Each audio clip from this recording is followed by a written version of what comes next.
Perkenalkan, saya Sofa Fuadi, SPD, SD Negeri 02 Tundagan, calon guru penggerak Angkatan 5 Kabupaten Pemalang.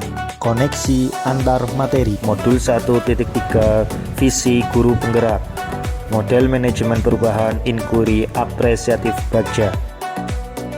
Koneksi antar materi, visi guru penggerak. Yang pertama, filosofi Ki Hajar Dewantara. Kemudian yang kedua, nilai dan peran guru penggerak. Dan yang ketiga, visi guru penggerak. Keterkaitan visi guru penggerak dengan filosofi Ki Hajar Dewantara. Menurut Ki Hajar Dewantara, tujuan pendidikan yaitu menuntun segala kodrat yang ada pada anak-anak agar mereka dapat mencapai keselamatan dan kebahagiaan yang setinggi-tingginya, baik sebagai manusia maupun sebagai anggota masyarakat. Keterkaitan visi guru penggerak yaitu dalam penyusun visi pembelajaran harus berpihak pada murid. Keterkaitan visi guru penggerak dengan nilai dan peran guru penggerak. Nilai guru penggerak: 1. Berpihak pada murid, 2. Mandiri, 3. Reflektif, 4. Kolaboratif, dan 5. Inovatif. Peran guru penggerak: 1. Menjadi pemimpin pembelajaran, 2. Mewujudkan kepemimpinan murid, 3. Mendorong kolaborasi, 4. Menjadi coach bagi guru lain, dan 5. Menggerakkan komunitas praktisi. Keterkaitan dengan visi guru penggerak antara lain visi guru penggerak mampu mencerminkan nilai dan peran guru penggerak untuk mewujudkan profil pelajar Pancasila. Visi guru penggerak: mempersiapkan murid yang berkarakter, beriman, bertakwa, serta terampil dalam ilmu pengetahuan dan teknologi. Prakarsa perubahan: mewujudkan murid yang mandiri dalam pembelajaran. Inquiry apresiatif sebagai pendekatan manajemen perubahan Bagja. Inquiry apresiatif merupakan salah satu model manajemen perubahan di lingkungan pembelajaran, baik itu di kelas maupun sekolah. Tahapan dalam inquiry apresiatif dalam bahasa Indonesia disebut dengan Bagja. B. Buat pertanyaan. A. Ambil pelajaran. G. Gali mimpi. C. Jabarkan rencana. Dan A. Atur eksekusi. Buat pertanyaan utama. Pertanyaan: apa yang harus dilakukan untuk mewujudkan murid yang mandiri dalam pembelajaran? Daftar tindakan penyelidikan yang perlu dilakukan untuk menjawab pertanyaan, yaitu berdiskusi dengan kepala sekolah dan rekan sejawat terkait mewujudkan murid yang mandiri dalam pembelajaran, mencari informasi tentang kegiatan yang dapat mewujudkan murid yang mandiri dalam pembelajaran. Ambil pelajaran, discover. Pertanyaan: siapakah di sekolah atau dan lain-lain yang mempunyai pengalaman pernah mewujudkan murid yang mandiri dalam pembelajaran?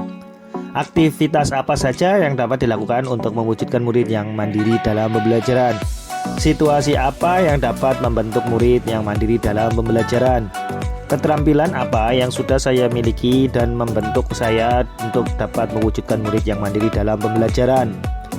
Daftar tindakan atau penyelidikan yang perlu dilakukan untuk menjawab pertanyaan, antara lain mencari contoh bagaimana mewujudkan murid yang mandiri dalam pembelajaran, mewawancarai atau survei pengalaman atau pendapat guru atau kepala sekolah terkait dengan membentuk murid yang mandiri dalam pembelajaran.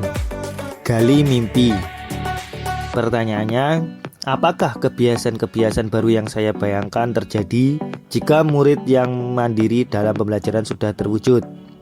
Daftar tindakan atau penyelidikan yang perlu dilakukan untuk menjawab pertanyaan, antara lain membuat gambaran atau narasi diri saat murid yang mandiri dalam pembelajaran terwujud, memajang narasi murid yang mandiri dalam pembelajaran di kelas, jabarkan rencana.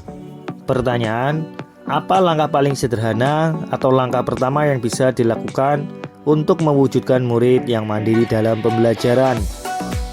Apa langkah atau terobosan yang bisa dilakukan untuk mewujudkan murid yang mandiri dalam pembelajaran? Daftar tindakan atau penyelidikan yang perlu dilakukan untuk menjawab pertanyaan, yaitu berdiskusi dengan murid tentang pentingnya murid yang mandiri dalam pembelajaran, melakukan dialog dengan kepala sekolah dan guru tentang langkah-langkah upaya mewujudkan murid yang mandiri dalam pembelajaran. Atur eksekusi. Pertanyaan: siapa saja yang dapat mengarahkan dan memantau keterlaksanaan murid yang mandiri dalam pembelajaran? Siapa saja yang akan terlibat dalam mewujudkan murid yang mandiri dalam pembelajaran? Kapan usaha mewujudkan murid yang mandiri dalam pembelajaran dilakukan? Bagaimana pencatatan kemajuan untuk mewujudkan murid yang mandiri dalam pembelajaran? Daftar tindakan atau penyelidikan yang perlu dilakukan untuk menjawab pertanyaan. Mengajak kepala sekolah dan guru lain untuk mengobservasi kekurangan dan kelebihan dalam mewujudkan murid yang mandiri dalam pembelajaran. Melibatkan warga sekolah untuk mewujudkan murid yang mandiri dalam pembelajaran. Melakukan pembelajaran yang menyenangkan untuk mewujudkan murid yang mandiri dalam pembelajaran. Terima kasih, semoga bermanfaat.